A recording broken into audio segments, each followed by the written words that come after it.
Anong ginagawa mo dyan sa taas, Ariana? O, tingnan niyo yung pusa ko, guys. O, yun. O. Anong ginagawa mo dyan? Ayan.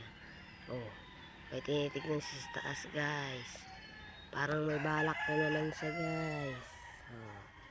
Anong balak mo? Ha? Ano mo naman binabalak mo dyan sa taas? Ha? Baba ka dyan, Ariana ko.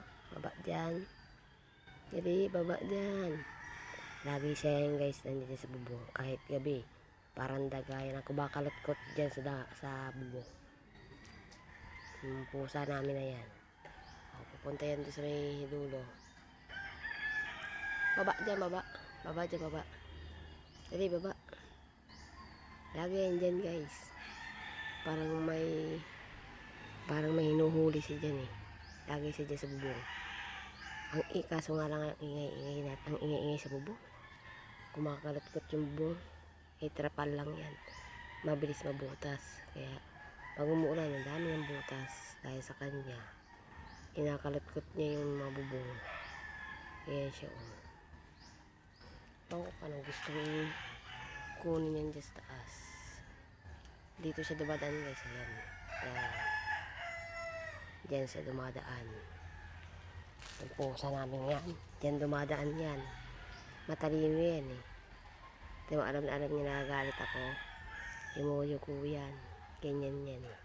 Takot sa akin yan eh.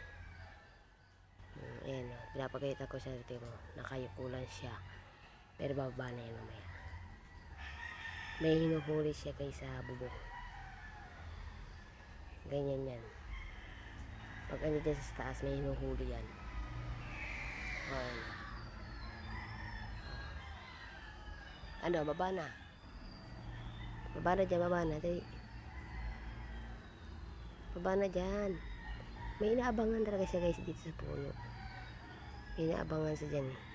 Kahapon pa siya dyan. Titignan niya yung taas ng puno na yan. May iwan ko kung ano inaabangan niya sa taas ng puno yan. Siguro may gumagapang. Hinuhuli niya. Yan, kahit nga tipaklong, guys, hinuhuli niyan. Wala na mahuling daga. Tipaklong na tsaka butiki. Ginagawa niya lang laruan. Hindi niya kinakain, ginagawa niya lang laruan. Yan ang pusa ko. Tuwan-tuwa nga ako dyan eh. Nang huli siya ng tipaklong, ay tumatalon yun. Hindi niya mahuli. Ginagawa niya ng laruan. Kala ko nga kakainin eh. Ginagawa niya ng laruan yung tipaklong eh. Yan. Kaya naghahanap yun ng kalaro. Yan. Kita niyo na yan, guys. Eh, pusa doon o. Ayun o. Ayun pa rin siya. Andun pa rin siya sa bubong. Ganda kaya ng daanan yan dito, guys. Ayan o. O, yan o. Hanggang doon. Kasi, nilagyan kasi ng mister ko ng kahoy dyan eh. Ano. Yan eh. Parang padulasan yan. Diyan siya tumutulay yan. Tapos sa akpay yan dyan. Hanggang doon sa taas. Yan. Yan. Diyan na siya dadaan. Mula doon sa taas. Nakakuha siya ng dadaanan. Ano to eh, matalinong pusa yan eh. Pag tinanggal mo naman yan, ang gagawin niya, sa puno siya dadaan. Parang daga. Yan, dyan siya dadaan hanggang doon. Ngayon, hindi siya umaalis doon sa taas. Tingnan natin kung nasaan na siya.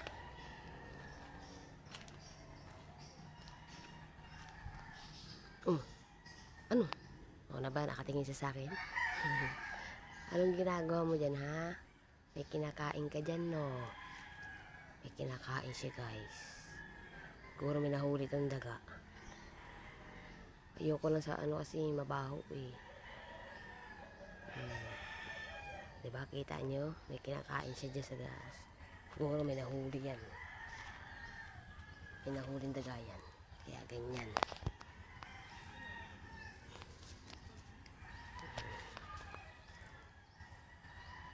Minsan niya itong saging na yan, guys. Umaakyat din siya dyan eh.